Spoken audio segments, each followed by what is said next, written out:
சிந்திப்பதற்காக திருமறையிலிருந்து ஒரு பகுதியை கவனமாக நாம் வாசிக்க கேட்போம். அப்போஸ்தலர் நடவடிக்கைகளின் புஸ்தகம் 3வது அதிகாரம் 1 முதல் 8 முடிய உள்ள வசனங்கள். அப்போஸ்தலர் நடவடிக்கைகளின் புஸ்தகம் 3வது அதிகாரம் 1 முதல் 8 முடிய உள்ள வசனங்கள். ஜெபங்களை ஆக்கிய 9ஆம் மணி நேரத்திலே பேதுருவும் யோவானும் தேவாலயத்துக்கு போனார்கள். அப்பொழுது தன் தாயின் வயிற்றிலிருந்து சப்பானியாய் பிறந்த ஒரு மனுஷனை சுமந்து கொண்டு வந்தார்கள். தேவாலயத்திலே பிரவேசிக்கிறவர்களிடத்தில் பிச்சை கேட்கும்படி நாடோறும் அவனை அலங்கார வாசல் எனப்பட்ட தேவாலய வாசலண்டையிலே வைப்பார்கள். தேவாலயத்திலே பிரவேசிக்க போகிற பேதுருவையும் யோவானையும் அவன் கண்டு பிச்சை கேட்டான். பேதுருவும் யோவானும் அவனை உற்று பார்த்து, எங்களை நோக்கி பார் என்றார்கள்.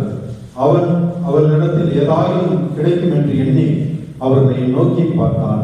அப்பொழுது பேதுரு, வெள்ளியும் பொன்னும் என்னிடத்தில் இல்லை, என்னிடத்தில் உள்ளதை உனக்கு தருகிறேன். நசரேயனாகிய இயேசு கிறிஸ்துவின் நாமத்தினாலே நீ எழுந்து நட என்று சொல்லி வலது கையினால் அவனை பிடித்து தூக்கி விட்டான்.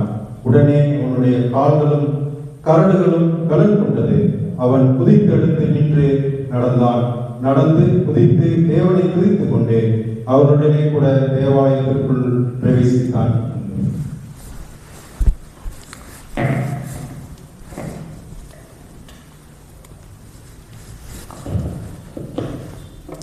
கிறிஸ்து இயேசுவுக்குள் அன்பானவர்களே, ஒரு அருமையான அற்புதத்தை குறித்து நாம் வாசிக்க கேட்டோம். பிறவியிலேயே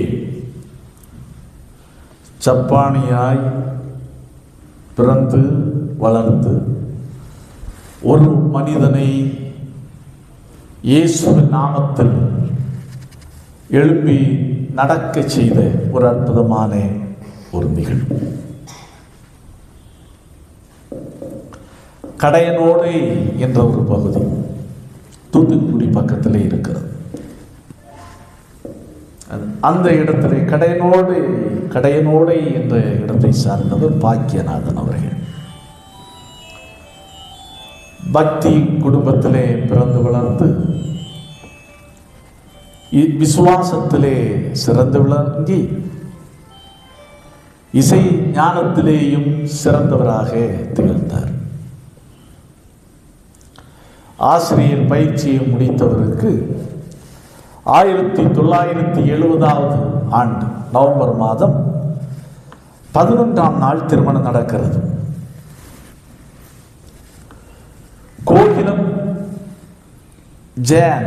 கோகிலம் ஜான் என்ற பெண்மணியோடு ஒரு திருமணம் நடக்கிறது.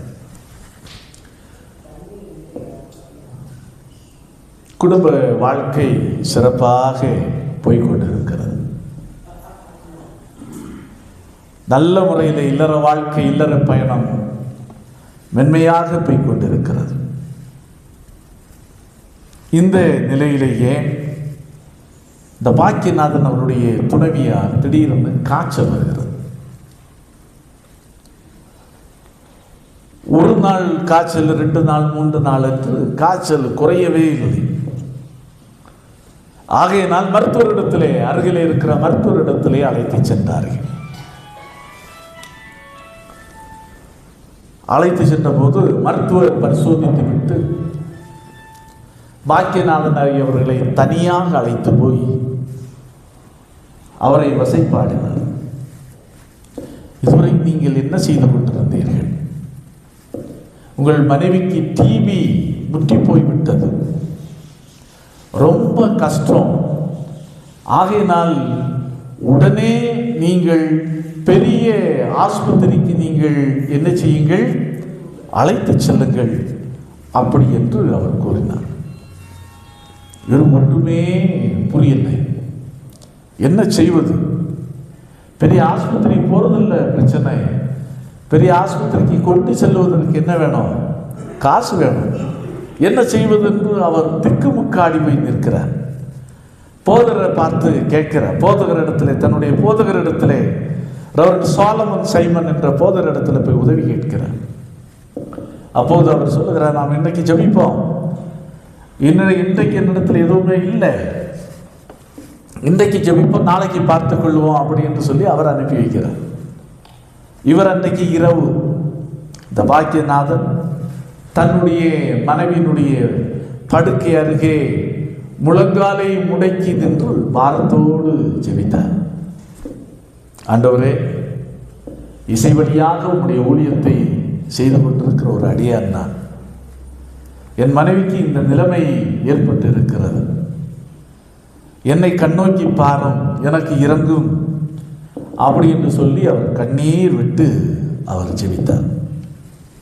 மறுநாள் காலையிலே ஆச்சரியமா பாஸ்டர் வந்து அவருக்கு கிடைத்த காசை கொண்டு வந்து ஒரு 200 ரூபாயை கொடுத்து, நீங்கள் உடனே எங்க போங்க, பெரிய ஆஸ்பத்திரிக்கு போங்க அப்படி என்று சொல்லி அனுப்பி வைத்தார். போனார்கள்.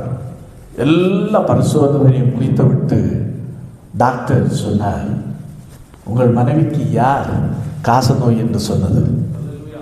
உங்கள் மனைவிக்கு யார் காச நோய் என்று சொன்னது? அவர்கள் வேற பிரச்சனையே கிடையாது, சளி மட்டும்தான், சளி பிரச்சனை தான் இருக்கு, வேற எந்த பிரச்சனையுமே இல்லை அப்படின்னு சொல்லி மருந்து கொடுத்தார். அதே நாளில் காய்ச்சலும் என்ன செய்து விட்டது, மறைந்து போய்விட்டது. இவருக்கு ஆச்சரியம் தாங்கவே முடியவில்லை.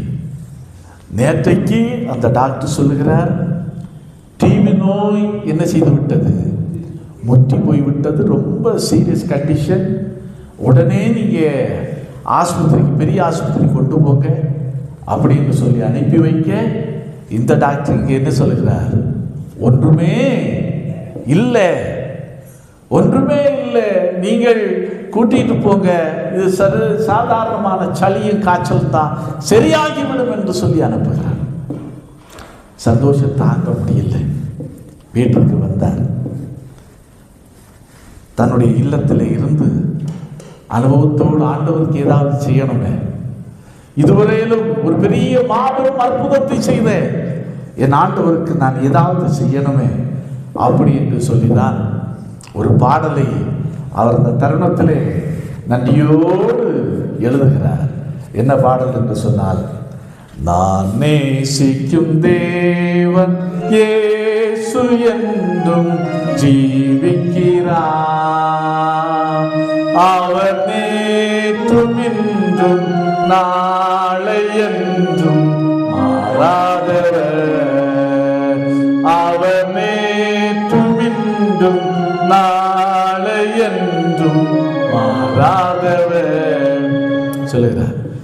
அப்பா ஒன்னும் இல்லப்பா, இயேசு கிறிஸ்து என்ன செய்கிறார், என்றும் ஜீவிக்கிறார், அவர் என்றும் மாறாதவர் அப்படிங்கிற அருமையான பாடல். அப்படியே அந்த அனுபவத்தோடு நன்றி நிறைந்த உள்ளத்தோடு அவர் நிறைந்திருக்க அந்த பாடல் வரிகளாய் அவருக்கு கிடைக்கிறது. அதை அப்படியே அவர் என்ன செய்கிறார், எழுதி முடிக்கிறார். கடலாம் துன்பத்தில் தவிக்கும் வேளையில் படகாய் வந்திடுவார். 346வது பாடல், 346வது பாடல். கடலாம் துன்பத்தில் தவிக்கும் வேளையில் படகாய் வந்திடுவார், இருள்தனிலே பகலவனாய் இயேசுவே ஒளி தருவார், இருள்தனிலே பகலவனாய் இயேசுவே ஒளி தருவார். நான் பாடி மகிழ்ந்திடுவேன், என் இயேசுவே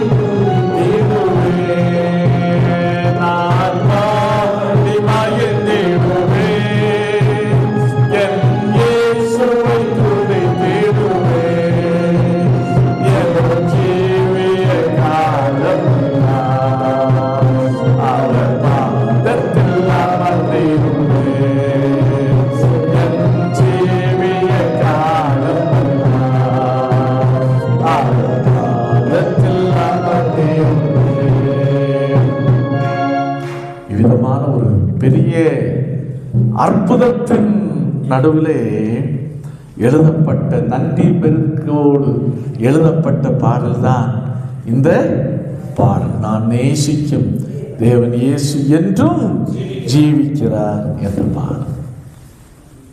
கிறிஸ்துவுக்குள் அன்பானவர்களே, மரித்த இயேசு உயிர்த்து விட்டார். பரலோகத்திற்கும் வருவேன் என்று சொல்லிவிட்டு சென்று விட்டார். ஆனால் சீடர்களை கொண்டு அதே அற்புதங்கள் என்ன செய்யப்பட்டன? வெளிப்படுத்தப்பட்டன. அதற்கு ஒரு சிறந்த உதாரணம் தான் இயேசு என்றும் ஜீவிக்கிறார் என்பதற்கு சிறந்த உதாரணம் தான் நான் வாசித்து கேட்ட இந்த அற்புதமான நிகழ்வை குறித்துள்ள ஒரு காரியம். பாருங்கள், பெந்தேகோஸ்தே பண்டிகை எல்லாம் முடிந்தது. ஆவியானவர் பொழிந்தருளப்படுகின்றார். பேதுரு ஒரு பெரிய பிரசங்கத்தை செய்கின்றார். அதன் பிறகு பாருங்கள், இந்த 3வது அதிகாரத்திலே ஜெபவேளையாகிய 9ஆம் மணி வேளை, ஜெப வேளை தவறாம வருகிறார்கள். பாருங்க, யாரெல்லாம் வரா? பேதுருவும் யோவானும் தேவாலயத்திற்கு 9ஆம் மணி நேரத்தில். இந்த 9ஆம் மணி நேரத்திற்கு ஒரு விசேஷம் இருக்கிறது, சொல்ல முடியுமா?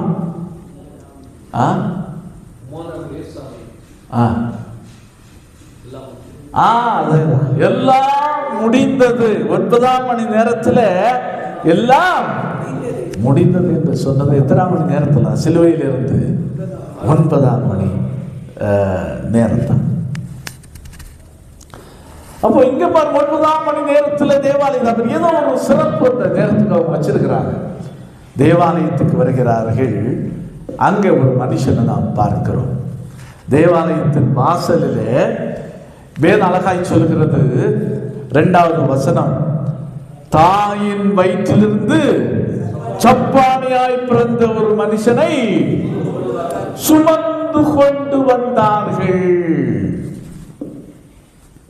பாருங்க, தேவாலயத்திலே பிரவேசிக்கிறவரிடத்தில் பிச்சை கேட்கும்படி நாடோறும் அவனை அலங்கார வாசல் எனப்பட்ட தேவாலய வாசல் அண்டையில் வைப்பார்கள்.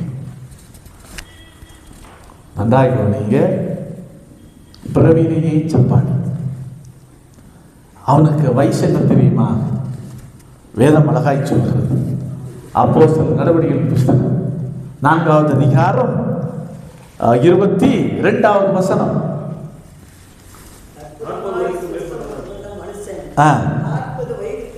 40 வயதுக்கு மேற்பட்டவர். 40 வயது இல்லை, 40ஐ விட அதிகம்.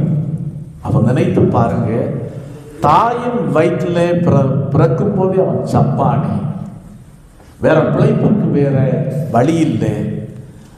என்னதான் பிச்சை எடுத்து பிழைப்பது தான். ஆலயத்துக்கு வாசல்ல வருவான் டெய்லி.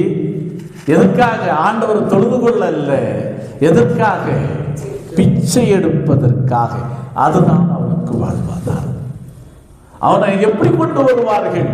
அவனுடைய நிலைமை என்ன என்பது தெளிவாய் தெரிந்து கொள்ள முடியும். அவனை சுமந்து கொண்டு வருவார்கள். அவன் என்ன செய்ய முடியுவாங்க? சுமந்து கொண்டு வந்து ஆலயத்துக்கு முன்ன வச்சுட்டு, ஜெபாலயத்துக்கு முன்ன வச்சுட்டு போயிடுவாங்க. இதுதான் அவருடைய கண்டிஷன். அப்பேற்பட்ட கண்டிஷன் உடைய ஒரு மனுஷன் இடத்துல வழக்கம் போல வராங்க. யாரு வாரா? பேதுருவும் யோவானும் வருகிறார்கள். அவன் கேட்கிறார். அவர் சொல்றார், என்ன பாரு அப்படி என்று சொல்லுகிறார்கள். அவர்களிடத்துல வழக்கம் போல பிச்சை கேட்கிறான். அப்போது பேதுரு யோவான் சொல்லுகிறார்கள், எங்களை நோக்கி பார். எங்களை நோக்கி பாருன்னு சொல்லும் போதே பிச்சைக்காரனுக்கு ஒரு கான்ஃபிடன்ட் வந்துட்டு, என்னன்னா வழக்கமா கிடைக்கிறதை விட சிறப்பான விதத்திலே இவர்கள் இன்றைக்கு நம்ம என்ன செய்ய போகிறாங்க? கவனிக்க போகிறார்கள். அப்படி என்ற நம்பிக்கையும் உற்சாகத்தோடும் அவன் அந்த எதிர்நோக்கோ தரப்போ பார்க்கிறான். என்னவோ விசேஷமாய் கிடைக்க போகிறது. அப்ப பேதுரு சொல்லுகிறார் பாருங்கள், பொன்னும் வெள்ளியும் எங்களிடத்துல இல்லை. உண்மையோ அவர்களிடத்துல இல்லை. ஏன்னா அந்த 2வது அதிகாரத்தை நாம் வாசித்து பார்க்கின்ற போது தெளிவாய் கண்டுகொள்ள முடியும். எல்லாவற்றையும் விற்று பொருளாய் வைத்து அனுபவித்துக் கொண்டிருந்தார்கள். அவரிடத்துல உண்மையிலே எதுவுமே கிடையாது. ஆனா ஒன்றே ஒன்றுதான் இருந்தது. எதுதான் அவர்கள் சொத்து? இயேசு ஒருவரே தான் அவர்களுக்கு சொத்து. பாருங்க, அவருடைய கண்டிஷன் அப்படி. இங்க பாருங்க, இயேசுடைய நாமத்தினுடைய வல்லமையை தான் நாம் 6வது வசனத்திலே பார்க்கிறோம். 6வது வசனத்தை வாசியுங்கள். அப்பொழுது பேதுரு வெள்ளியும் பொன்னும் என்னிடத்தில் இல்லை, என்னிடத்தில் உள்ளதை உனக்கு தருகிறேன். நசரேயனாகிய இயேசுவின் நாமத்தில் நீ எழுந்து நட. வேற ஒன்றும் இல்லைப்பா. நீ நினைக்கிற மாதிரி எல்லாம் என்னிடத்துல பொண்ணு வெள்ளி எல்லாம் எங்களிடத்துல இல்லை. ஆனா ஒன்றே ஒன்று, இயேசுவின் நாமத்தில் உங்களுக்கு சொல்லுகிறேன், உனக்கு சொல்லுகிறேன், நீ என்ன செய்? எழுந்து நட. இயேசு என்னும் நாமத்தில் ஜெயம் நமக்கு உண்டு. அல்லேலூயா. இயேசு என்னும் நாமத்தில் பேய்கள் பறந்தோடு. அருமையான ஒரு பாடல். அப்பேற்பட்ட இங்க பாருங்க, இயேசு என்கிற நாமத்திலே நீ என்ன செய்வாயாக? எழும்பி நட. அவன் நடந்தானா இல்லையா? நடந்தான். கிறிஸ்துவுக்குள் அன்பானவர்களே, இயேசு என்ற நாமத்தினுடைய வல்லமையையும் அதனுடைய ஆற்றலையும் நம்முடைய வாழ்க்கையிலே உணர்ந்து கொள்ள வேண்டும். 1 யோவான் 5வது அதிகாரம் 5வது வசனம் மிக தெளிவாக சொல்லுகிறது, இயேசுவானவர் தேவனுடைய குமாரன் என்று விசுவாசிக்கிறவனை அன்றி உலகத்தை ஜெயிக்கிறவன் யார்? உண்மையாகவே நீங்கள் வாழ்க்கையிலே வெற்றி அடைய வேண்டும் என்று சொன்னார், உங்களுடைய வாழ்க்கையில் நீங்கள் ஜெயத்தை சொந்தரித்துக் கொள்ள வேண்டும் என்று சொன்னால் ஒன்றே ஒன்றுதான், இயேசுவை மாத்திரம் நீங்கள் என்ன செய்யுங்கள்? பற்றிக் கொள்ளுங்கள். இயேசு என்கிற நாமத்தை நீங்கள் பற்றிக் கொள்ளுங்கள். அதான் முந்தின வசனத்தில் பார்க்கிறோம். இயேசுவின் மேலுள்ள விசுவாசமே உலகத்தை ஜெயிக்கிற ஜெயம். உலகத்திற்கு பின்னால் நாம் சென்றால் வாழ்க்கையில முழுமையான வெற்றியையும் விடுதலையையும் இதை நாம் விடுதலையையும் ஜெயத்தை நாம் என்ன செய்ய முடியாது? சுதந்திரித்துக் கொள்ள முடியாது. அப்ப இயேசு என்ற நாமம், in the name of Jesus. ஆம், கிறிஸ்து இயேசுவுக்குள் அன்பானவர்களே, நமக்கு இருக்கிற ஒரே சொத்து பொன்னும் அல்ல, வெள்ளியும் அல்ல, ஆண்டவராகிய இயேசு கிறிஸ்து. இதை குறித்து மாத்திரம் நாம் தெளிவடைந்தோம் என்று சொன்னால் நிச்சயமாகவே நாம் ஜெய வீரர்கள் தான். நம்முடைய வாழ்க்கையில அற்புதங்கள் நடக்கும். ஒரு வாழ்க்கையில பிரச்சனையினாலே, வாழ்க்கையில சந்தித்த கசப்பான நிகழ்வுகளினாலே சப்பானியை போல எழுப்பி நடக்க முடியாமல் நாம் வீட்டில் என்ன செய்து இருக்கக்கூடும்? முடங்கி கிடக்க கூடும். இனி என்ன செய்ய இருக்கு? இனி யாரிடத்துல போக வேண்டியிருக்கு? என்னால் முயன்றதெல்லாம் முயற்சித்து பார்த்து விட்டேன், என்னால் இயன்றதையெல்லாம் நான் செய்து பார்த்து விட்டேன். ஒன்றுமே நடக்கவில்லை. எல்லாமே தோல்விதான், எல்லாமே தோல்விதான். அதனால நான் எங்கே வரலப்பா, நான் வீட்டோட இருந்து வாழ்க்கையை என்ன செய்து கொள்ள போறேன், அப்படியே முடிச்சுட போறேன் அப்படி. ஆனால் இந்த சப்பானியினுடைய அனுபவம் தான் நமக்கு. அவன் ஒருவேளை பிசிக்கலி அவன் சப்பானியா இருக்கலாம், ஆனால் நம்முடைய வாழ்க்கையில மனதளவில் எப்படி இருக்கிறோம், அநேக நேரத்தில் சப்பானியா இருக்கிறோம். பலவீனம், கடுப்பாரங்கள், பலவிதமான பிரச்சனைகள், தோல்விகள், நெருக்கடிகள், முன்னேற்றமின்மை, இவைகள் எல்லாம் அநேக நேரத்திலே நம்மை சப்பானியாக வைத்திருக்கிறது. ஆனா எழுப்பி நடக்க முடியும், வெற்றி நடை போட முடியும். யாருடைய நாமத்திலே? இயேசுனுடைய நாமத்திலே நாம் வெற்றி நடை போட முடியும். அதற்கு ஒரு சிறந்த நிகழ்வாக தான் இந்த நிகழ்வு அமைந்திருக்கிறது. பாருங்க, அதுவரையிலும் வாழ்க்கையில் எந்த விதமான நம்பிக்கையும் இல்லாத இருந்தார். 40 வயசு பிறந்ததிலிருந்து 40க்கு மேற்பட்ட ஆண்டுகள் இந்த அப்படியே சப்பானியாக இருந்தவனுடைய வாழ்க்கை ஒரு செகண்ட்ல என்ன செய்து போயிட்டு மாறி போயிட்டு, ஒரு செகண்ட்ல மாறி போயிட்டு. அதே போல நம்முடைய வாழ்க்கை பல ஆண்டுகளாக இந்த இதை நான் சந்திச்சுட்டு இருக்கிறேன், இனி என்ன செய்ய முடியாது, இத்தனை ஆண்டு காலமாச்சு, இத்தனை ஆண்டு காலம் ஆயிடுச்சு, இனி செய்வதற்கு ஒண்ணுமே இல்லை அப்படின்றெல்லாம் நினைக்க வேண்டாம். ஆண்டவரால் ஆகும். ஒரு நிமிடத்திலேயே எல்லாவற்றையும் அவரால் என்ன செய்ய முடியும், தலைகீழாக மாற்றி வைக்க முடியும். இது பல ஆண்டுகளாகி போன காரியம். இதை குறித்து நீ சிந்திப்பதற்கும் செய்வதற்கும் ஒன்றுமே இல்லை. அப்படி என்றும் முடிவு கட்டிவிட வேண்டாம். 40க்கு மேற்பட்ட அவன் வந்துட்டே இருந்தான். அவன் ஆலயத்தில் வந்துட்டு தான் இருந்தான். எத்தனை ஆண்டு காலம்? 40 ஆண்டுகளுக்கு மேலாக. ஆனா ஒரே ஒரு வார்த்தையில அவருடைய வாழ்க்கை மாறி போயிட்டு, ஒரே நிமிஷத்துல ஒரு வார்த்தையில அவருடைய வாழ்க்கை மாறி போயிட்டு. யாருடைய வார்த்தை? இயேசு என்ற நாமம். அந்த நாமத்தை நீங்கள் பற்றிக் கொள்ளுங்கள். ஒரு நிமிடமே போதும். நீங்க வாழ்க்கை ஆண்டு கால போராடி கொண்டிருக்கிற போராட்டத்திற்கு ஒரு நிமிடத்திலேயே, எதிர்பாராத நிமிடத்திலேயே உங்களுக்கு என்ன உண்டாகும்? மாற்றம் உண்டாகும், திருப்பு முனை ஏற்படும் என்பதை நாம் புரிந்து கொள்ள வேண்டும்.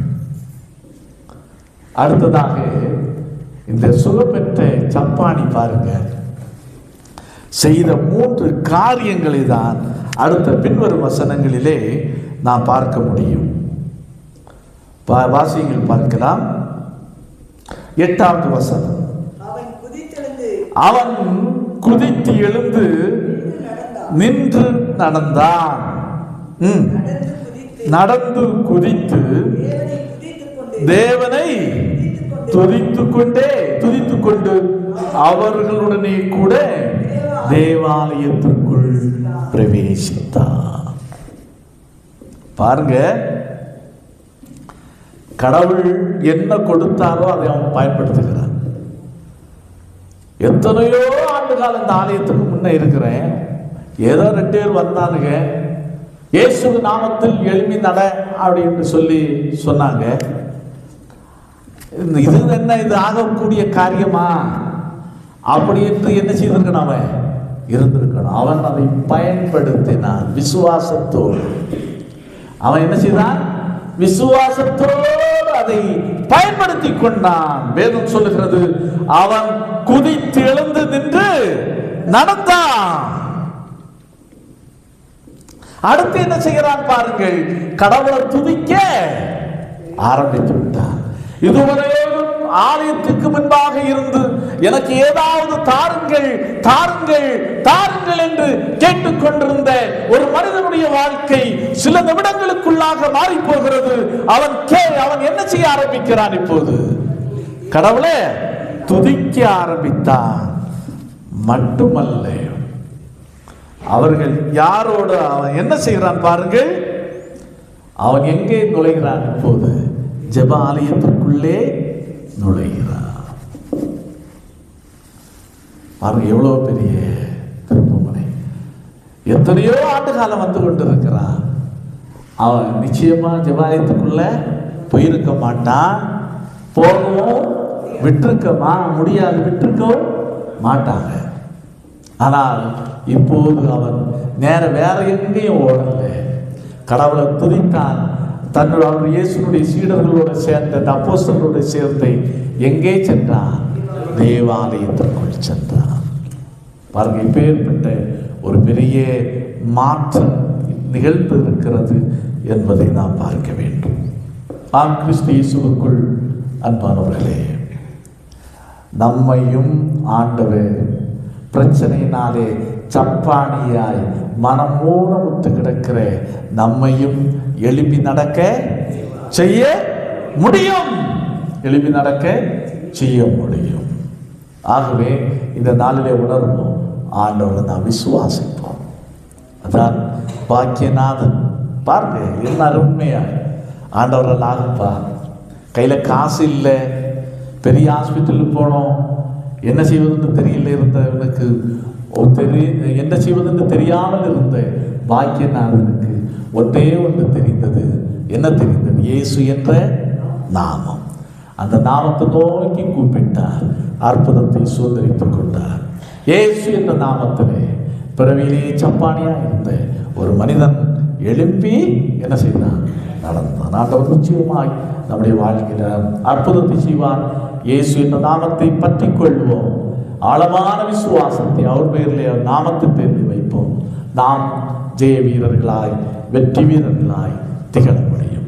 ஆண்டவர் தாமே இந்த வார்த்தைகளை கொண்டு நம் ஒவ்வொருவரையும் ஆசீர்வதிப்பாராக. ஆமென். எல்லா புத்திக்கும் மேலான தெய்வ சமாதானம் உங்கள் இருதயங்களை சிந்தனைகளையும் கிறிஸ்து இயேசு நாமத்தால் காத்துக்கொள்வதாக. ஆமென்.